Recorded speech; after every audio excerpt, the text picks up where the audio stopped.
Thanks. Rubrik earnings are out as well for the cybersecurity, cyber resilience company. That stock is heading higher in overtime by a little more than 3%. Revenues beat coming in at $278 million versus $260 expected.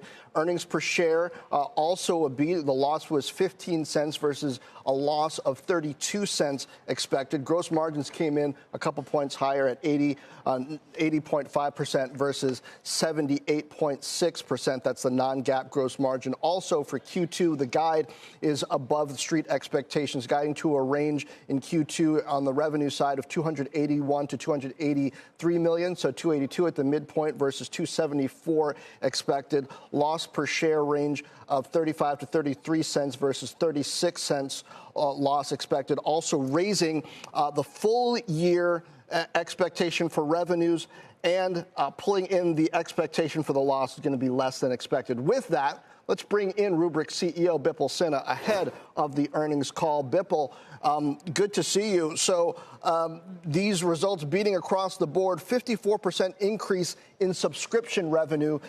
Describe for us the environment that led to the upside here in these results.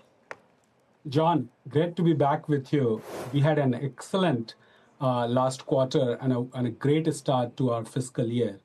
As I have been saying for the last 5 years, that we have spent so much money and so much focus on cyber attack prevention and detection that we have almost forgotten cyber recovery and resilience. And that's the focus of Rubrik. And we are educating CIOs and CISOs around the world that without the recovery and resilience, there is no real complete cybersecurity story. And cyber resilience is turning out to be the top cybersecurity priority. And that's what is propelling our business. What's the relationship with the hyperscalers? Amazon, certainly Microsoft, Google, in so many areas. I'm getting ready to talk to MongoDB as well on the database side. They both compete and act as a platform for you. How do you view it in the cyber resilience space? We have excellent relationship with all 4 major hyperscalers.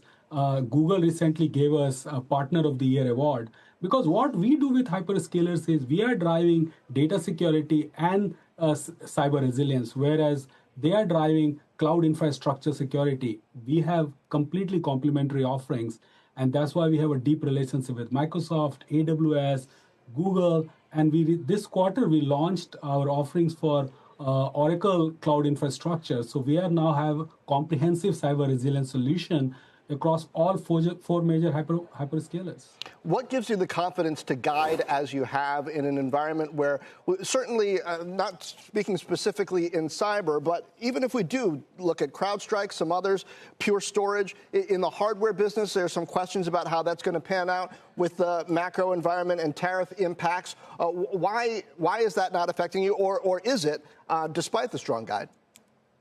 Our core strategy is to help businesses understand that attacks and breaches are inevitable, and they need to have assumed breach posture. And this is not discretionary. This is not something that depends on economic cycle. This actually is mandatory for their business.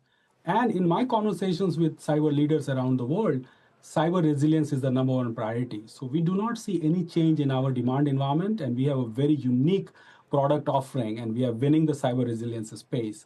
So we feel very strongly about the finishing this year strong, and that's why we have put up the number that we have put up. Is that accelerating your time frame for profitability? We had a great quarter. Not only we had a very strong top line growth, we grew our ARR by 38%, but we had like positive 12% free cash flow margin and over 1,800 basis point improvement in our contribution margin.